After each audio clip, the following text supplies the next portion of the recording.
মাত্র 56 ঘন্টার মধ্যে 16টি চীনা সামরিক কার্গো বিমান তেহরানে অবতরণ করেছে। একই সময়ে রাশিয়ার বিমানগুলো একাধিকবার ইরানে প্রবেশ করেছে। ঠিক তখনই তেহরান প্রকাশ করছে সমুদ্রে তলদেশে গড়ে তোলা তাদের ক্ষেপণাস্ত্র শহর। একই সময়ে মার্কিন সাম্রাজ্যকে উড়িয়ে দিতে ইরানের পররাষ্ট্রমন্ত্রীর হুঁশিয়ারি, তাদের আঙুল ট্রিগারে রয়েছে। আর এর মাঝেই তেহরানবাসীর জন্য সর্বোচ্চ নেতার আশ্বাসবাণী, আল্লাহই যথেষ্ট।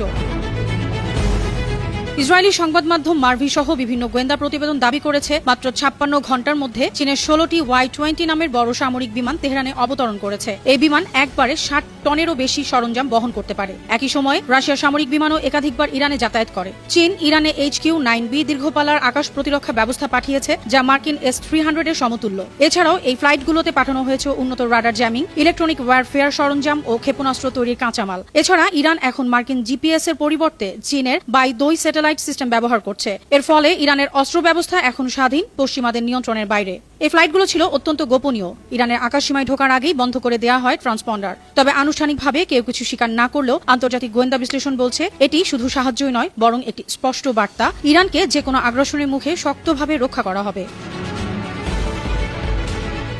যুক্তরাষ্ট্রের সাথে তুঙ্গে থাকা উত্তেজনার মধ্যেই সমুদ্রের তলদেশে বিশাল এক ক্ষেপণাস্ত্র টানেলের নেটওয়ার্ক উন্মোচন করে চমক সৃষ্টি করেছে ইরান। দেশটির রাষ্ট্রীয় টেলিভিশনে প্রচারিত ফুটেজে দেখা গেছে IRGC নৌবাহিনীর কমান্ডার আলী রেজা তাংসিরি দাঁড়িয়ে আছেন সেই টানেলের ভেতরে, যেখানে সারি সারি কাদের 380L নামের ক্রুজ মিসাইল প্রস্তুত। ইরানের দাবি, এসব ক্ষেপণাস্ত্র 1000 কিলোমিটার দূরের লক্ষ্যবস্তুতে আঘাত হানতে সক্ষম, আর তাদের মূল লক্ষ্য পারস্য উপসাগর ও ওমান সাগরে অবস্থানরত মার্কিন নৌবহর।